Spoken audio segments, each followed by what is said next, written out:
The Ratchet and Clank trilogy quietly went through an overhaul as it progressed, especially when you compare it to how radically different the Sly and especially Jack trilogies changed from beginning to end. Hi, how are you? Starting off as a sprawling galactic adventure filled with mesmerizing worlds and a more methodical approach to combat, over time became more so about extravagant weapons and less about the places you were traveling to. That's not to say what Up Your Arsenal became was bad. There's a reason I call it my least favorite of the trilogy. For me personally, it just felt a little bit spread thin. It seemed like it was putting a bit too much emphasis on combat for my taste that the incredibly enchanting environments I fell in love with in the first two games ended up taking a back seat. It was no longer about exploring multiple branching paths and seeing what you could stumble across. Hell, even the settings themselves were a bit of an eyesore, which is incredibly uncharacteristic of a Ratchet and Clank game. Now the objective became all about starting a level at point A, making it to point B, and done! These planets used to feel like real places with real people to interact with, and then they just became levels. So how do you think I felt when Ratchet Deadlocked took what little sense of adventure Ratchet 3 had left, completely erased all the exploration and adventurous elements, and turned it into a totally combat-driven, mission-based, Halo-inspired third-person shooter? But whatever you thought was probably wrong, because I actually fucking love Ratchet Deadlocked, even more than Up Your Arsenal. Bullshit! Now, before I explain how the hell that exactly is, I'd like to thank all the commenters on my Crash to Insanity review. You guys were incredible. If you'd like to be featured in my next video, leave your comments on this one, and one last big thank you to my patrons Stin, Dotman, Jesse, Brian, Angel, and the Foe 3. Ratchet does it yet again with another banger of a startup screen. Insomniac does not miss! Deadlocked picks up shortly after the events of Up Your Arsenal on the Starship Phoenix as the gang get on Discord with Sasha, who has since become the mayor of Metropolis. Sasha tells them that Captain Starshield, a hero who'd been missing for over a month, was just killed on Dreadzone by none other than Logan Paul. Dreadzone is an illegal gladiatorial combat sport broadcasted by this shark-looking dude, Gleeman Vox. And how nice of Sasha to give a heads up in case anybody comes for Ratchet. Well, that's just fucking convenient, isn't it? Ratchet, Clank, and Al get kidnapped, and Ratchet, of course, is now being forced to partake in Dreadzone. Note the deadlock collar securely fastened around your neck. This collar cannot be broken or removed. Should you stray into any restricted area, the collar will administer an extremely painful shock. Observe. I hate this job. Ratchet honestly doesn't seem very bothered by being kidnapped and forced to fight to the death. It almost seems like he was hoping they'd kidnap him eventually. This place is crazy. I've always wondered what it'd be like to be a professional gladiator. I mean, these guys have the life, the fame, the money, the babes. We then meet with Al, who's having a bit of a moment. Hey, Al. He then introduces us to our battle bots, who will help us in battle, obviously. And then we meet with Clank, who doesn't have a part in the gameplay this time around, which is fine because they designed the game with him being gone in mind. His role here is basically to just monitor our progress. This was actually my first time playing Deadlocked because, as a kid, the presumed lack of Clank always put me off to playing it considering the spin-offy box art and title. Ratchet Deadlocked? Where's Clank? Where's the son of a bitch? Where is it? But I was just an idiot. He's right here. Safe and sound. And from there, you're pretty much off. The name of the game is to just complete as many missions as possible to earn dread points, rank up until you can fight in tournaments, and do that repeatedly until you confront Vox himself at the end. Oh, you can also check the leaderboards to see where you rank as the game goes along, which is pretty cool. Basically, if you like the arena battles from Ratchets 2 and 3, then I'd imagine you'd love this game, because this is basically these on juice. You could also compare the gameplay here to the battlefields from Ratchet 3, which, yeah, I wasn't the biggest fan of, but not necessarily because the gameplay itself was anything bad. Ratchet and Clank, as I said, has always been about planet hopping and exploring and blowing shit up along the way. So when Ratchet 3 would throw in these mandatory sections where you have to clear wave after wave of enemies, it just felt like busy work. Now that the game is clearly defined that there will be no more of that exploration and it's just about beating the shit out of people, I don't feel like I'm being misled or the game is just trying to pad itself out anymore. Not to mention, again, those sections in 3 weren't bad, but they weren't great. The hovership missions always felt slow to me. Sometimes you'd have to clear out enemies from an area just to end up having to do the mission again, clearing out enemies and cranking bolts like that's supposed to make this feel fresh. And oh boy, a turret section! I'm having a wonderful time! But in Deadlocked, not only are there numerous mission types, but I find them all to be way more fun because of the variety in the objectives themselves and their environments. You do some arena challenges, but most of what you'll be doing involves you venturing to different battlefields on different planets across the galaxy. Again, they're not really meant to be explored, and I'd even go as far as to saying that because of that, these are the worst looking environments of the original PS2 games. They still look pretty good, just not the best, best, but that's okay because I'm sure they had to sacrifice some visual quality to compensate for the absolute mayhem that'll end up on your screen at times. Missions range from standard combat arenas, only being allowed to use weapons found around the environment, racing through hoops, taking enemies down from a hovercraft, which actually controls pretty well this time, piloting the Landstalker, which is this massive spider-like tank equipped with machine guns and mortars. I love this thing. My only complaint is that it's slower than, and best of all, throughout the whole game, one turret section. In a mid-2000s combat-based platformer. I couldn't believe it. And even then, the section only lasted like 2 minutes, thank God. Which is another thing I really love about this game. I'd say on average a mission lasts 2 to 3 minutes, so you're constantly doing new things and the game moves along at a very nice pace because of that. And it also helps that the classic Ratchet combat you'll be partaking in here is easily the most chaotic the series has ever seen. Except maybe Rift Apart because I haven't played it yet, so I don't know. Some of the missions in Ratchet 3 could drag at times, but here your head is constantly on a swivel as you're trying to do so much at once. You've got to fight waves of enemies while you order your battle bots to hack things, protect you as you take out defense systems, or screw it, make them do it for you. Not to mention grind rails make their glorious return, and now you can even shoot enemies as you whiz by. It's wonderful. Speaking of shooting, how are the weapons in this game? Normally I would just go over a few of my favorites, but Deadlocked actually has a fairly small roster this time around, boasting only 10 weapons. There's no need to be concerned though, because I'm happy to report they definitely went for quality over quantity here. But before I get into just how good the weapons are, we have to first address some other changes to the combat. Firstly, the way weapon mods function has changed again. We've gone from purchasing them with Raritanium, to just acquiring them when your gun levels up, to now getting alpha mods when you level up, and you can also buy omega mods from the weapons vendor for bolts. Alpha mods are more basic upgrades like increasing your ammo, better aim, and higher fire rate. Though once you've beaten the game and unlocked challenge mode, you can get some really OP alpha mods like acquiring bolts at 50% the normal rate on top of the beloved bolt multiplier. There's a mod which will allow you to acquire weapon and health experience 50% faster, and there's a mod to replenish your health just by defeating enemies. But the Omega mods are what'll really help up your arsenal. There's classics like the Acid mod and Shock mod, which is so overpowered in this game. Christ on a bike! There's the Napalm mod, which basically creates small pools of lava beneath enemies after they've been hit. The Mini Bomb mod, which is basically the bouncer. There's the Morph mod, which turns enemies into exploding farm animals.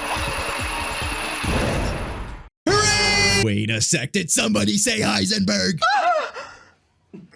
Oh yeah, I love the descriptions for weapons and mods in this game. They're so good. For this weapon, Vox Industries borrowed patented mini-turret technology first developed by Megacorp in the Bogon Galaxy. When a team of Megacorp lawyers came to Vox headquarters to present litigation, they quickly ended up as contestants on Dreadzone. Megacorp has since ceased legal recourse. When Vox said, "I need a gun that launches highly explosive homing mines," his weapons design team thought he was crazy. Maybe he was, because he fed them all to a Leviathan. Though this has since become Vox Industries' most potent weapon mod, it was originally designed as a party gag for creating static cling on women's undergarments. Okay, what the fuck? There are several other mods I didn't discuss, but all you need to know is just about all of them are fantastic in creating the most fun, destructive arsenal Ratchet's had yet. Now, as for the weapons themselves, the first weapons you get, and the weapons you saw me using a little bit ago on the grind rails, were the dual Vipers, which are basically your generic Ratchet and Clank blasters, but now you have 2 of them. Wow. And unlike Ratchets 2 and 3, where the Lancer and N60 Storm fully upgraded would be about as effective halfway through the game as throwing pebbles at a woolly mammoth, I was able to get use out of the dual Vipers throughout my whole playthrough. And even in challenge mode, when I still hadn't fully upgraded them, they were still packing a good punch. Next, there's the Magma Cannon, which is like the Blitz Cannon and Shock Blaster. And it was one of my favorites considering the spread you get with it once you equip it with a shock mod. It's really deadly. The third weapon is the B6 Obliterator, which was one of my least used weapons. It's not bad, it definitely has its great moments, but it doesn't help that you soon get the Hunter Mine Launcher, which ended up basically taking its place since it can really do the same thing, only it's more powerful and it locks onto enemies. There's the Arbiter, which is like the mini rocket tube or annihilator, and it has a pretty slow fire rate, but it makes up for that with its immense power. There's the Fusion Rifle, which is your standard very powerful Ratchet and Clank rifle. Then there's the Scorpion Flail, and the concept for the weapon is actually pretty unique to this game. It's this mace that when slammed on the ground sends shockwaves and damages nearby enemies. And again, when you pair this thing with the shock mod, it's godly. Speaking of godly, allow me to introduce you to this game's Rhino, the Harbinger. Costing 2 million bolts, this thing packs an absolute whopper of a punch. And also, it upgrades, and it does so ludicrously fast. That was the second shot I ever fired with it. Once it's fully upgraded, it becomes the Supernova. And it's basically the Harbinger, but now it's blue, da-ba-dee-da-ba-da. Let's talk about upgrading weapons real quick. Ratchet 1, you could buy gold weapons, and that was the only means of upgrading your tools in that game. Ratchet 2, you could upgrade them once, and then had to wait to buy mega weapons in challenge mode, which you could upgrade into ultra weapons. Ratchet 3, you could upgrade your weapons to level level 5, and in challenge mode, upgrade them to level 8 after purchasing the Mega variant. And now in Ratchet Deadlocked in the base game, you can upgrade your guns to level 10, and you can then buy Mega weapons in challenge mode, and guess what level you can upgrade them to now? Go on, guess. 15, 20, 30, 40, 50? 90 fucking 9! I know that sounds like a lot, but it goes fast. It goes really fast. The Mega Supernova just went up 3 levels with 1 shot. By the way, the Mega Supernova only costs 3 million bolts, which I thought was really weird considering the Harbinger costs 2 million, and by challenge mode, you can get 2 million bolts every like 5 minutes. I thought the Mega Supernova then would have been like 100 million. There are 2 other weapons still, I didn't forget, the Hollow Shield Launcher and the Mini Turret Launcher, which basically has made appearances in Ratchets 2, 3, and now Deadlocked. The turret's great, but I never really had the need for it, and I barely use the Hollow Shield at all. They're more defense-oriented weapons, and I didn't find myself needing to be on defense much. Not knocking the game for that though, because I did play on the normal difficulty, so there's that. And speaking of defense, to my surprise, you actually don't buy armor in this game. You instead earn it after completing each tournament, and to win a tournament, you have to beat each of the exterminators. I gotta say, I love how the armor looks in this game, especially the Crusader and Liberator armor. They look so good. Now, because there's been more of a focus put on the gunplay, and there's a darker storyline to accompany this game, along with a lack of emphasis on adventure and all that, the soundtrack had to undergo some changes as well. There's no longer that whimsical sense of adventure and wonder accompanying the tracks that I felt a lot of the music in previous Ratchet games had. Now the music has a more grungy feel to it, but it still has that very unique Ratchet and Clank style. Also, the challenge failed theme sounds like something straight out of Far Cry 3. God, I miss that game. You might think, considering this is the supposed darkest entry in the Ratchet and Clank franchise, and this was the mid-2000s, that it would be all edgy and serious, and therefore not as funny as the other games, but to my immense surprise, this honestly might be the funniest Ratchet and Clank game. Sucker! You fell right into my trap! You're exterminated!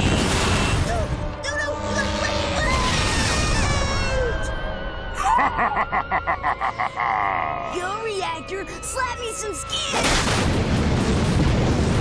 Wow, that giant exploding drill was neat! Who would have thought the highly toxic drill fuel would leak out the back of the factory, endangering countless lives? I did! What kind of cold, heartless person would break apart such a loving relationship? I would! Oh yeah, since this is supposed to be some game show, the host actually talks shit on you while you're playing. It's great. Well, here he is. He's a little guy, isn't he? Well, don't bother getting up for drinks, folks. This guy won't last 2 rounds. We'll see. And I love how the biggest subplot of this game is Dallas trying to plunk Juanita. You are a selfish, selfish man! Thank you, Juanita! Your searing dose of verbal abuse was refreshing, I can't even tell you. Ooh, and the whole mommy-baby thing, sexy. Baby needs a change-up. If you can't do the time, don't do the crime. Now, as for the actual story, if you recall from the beginning of the video, Ace Hardlight killed Captain Starshield, which crowned Ace as the #1 ranked competitor on Dreadzone. However, despite being the #1 guy and Vox's media team doing everything they could to bury Ratchet, After making his fortune selling cigarettes to children, Ratchet went on to pilot a tanker ship for Zexon. A week later, Ratchet got drunk and crashed his tanker into the ocean world of Aquados. Who can forget these graphic images of baby seals smothered in radioactive waste? Little Coco never had a chance. How could you? Ratchet still rose to become extremely popular among fans despite Vox pushing very hard for Ace to be the face of Dreadzone. Would you like to buy an Ace Hardlight video game? How about an Ace Hardlight lunchbox? Action figures, movie rights, collectible trading cards? Ooh, I know! An Ace Hardlight NFT! He does look like a monkey. It even gets to a point where Vox is so desperate to sell Ace Hardlight merch that no one's buying that he starts testing kids to see which toy they pick, and he shocks all of them because none of them picked Ace. Subject 137. Wouldn't you like to play with an Ace Hardlight action figure? All the cool kids are doing it. Yeah, whatever. That guy's a tool. Yeah. So if Ace is a tool, whose action figure would you rather have? Huh? I don't know. Maybe that Lombax guy who smoked Reactor. He was like, Of course, Ratchet's popularity keeps on soaring and keeps completing challenges until he's able to fight Ace himself, where Ace is of course defeated. Fans reacted to Ace's defeat with shock and outrage. Bull, We hate you, Ratchet. You cheated. Ratchet is a malicious criminal. He must be punished. With Ace dead, Vox offers to make Ratchet the new face of Dreadzone. We'll sell Ratchet action figures, Ratchet sports shoes, Ratchet deodorant, Ratchet breakfast cereal, earmuffs and cologne, soft drinks, hard drinks, energy drinks, breath mints. You get record deals, movie rights, reality shows, video games, and commercials. And NFTs! Don't forget the NFTs! I also love Vox's pet. He's adorable. Eventually, Clank reveals that he's found a way to release all the heroes that have been kidnapped to partake in Dreadzone, which is basically just by blowing up the control center. Oh, and Al's part robot now because Ace shot him. That was funny. Vox catches on to what Ratchet's up to, so this operation now becomes a race to complete or else the entire battle dome will explode. I've wired the battle dome with 6 gigatons of nitroglycerin. If Ratchet doesn't disarm the detonator before time runs out, the battle dome will be blown into a trillion pieces! That's insane! Au contraire. If I was still on the battle dome, then it would be insane. But I happen to have a truly lovely view of the action from a remote location. What about the thousands of fans in the Battle Dome? You gonna kill all of them, too? Of course not! You are! Unless you shut your cake hole and get moving. But apparently every fan in attendance is John Cena because I can't see a single one. After succeeding in thwarting Vox's evil plans, we fight him ourselves in a pretty solid final battle. Probably the best final battle in the series so far underneath Drek. Vox has so many different types of weapons at his disposal, it's really hectic. Following his defeat, Vox has one last trick up his sleeve as he triggers an emergency self-destruct sequence that will kill both him and Ratchet. And Vox is so egotistical that he doesn't even seem to care that he's gonna die. He's just happy that these will be the best ratings his show's ever gotten. Clank makes a last-second rescue and Ratchet grabs Vox's pet on the way out. In the final scenes, we see some of the heroes freed, which I thought was a really nice touch. Hey Ratchet, it's Hydra Girl. If you're ever back in Aquatos, promise you look me up, okay? Ah, well, Aquatos is nice this time of year. Ratchet, you whore! And then the game ends by bringing back Captain Quark in the most perfect way possible. Ratchet, Clank, it's me, Captain Quark. There's a nasty rumor going around about heroes being kidnapped, but don't worry, it's baloney. I mean, come on, nobody came to capture me, right? And then there's a post-credit scene where an even more perfect thing happens. Lawrence, what's going on? You said we were coming within range of a space station. Well, we were, sir. How was I to know it would suddenly explode?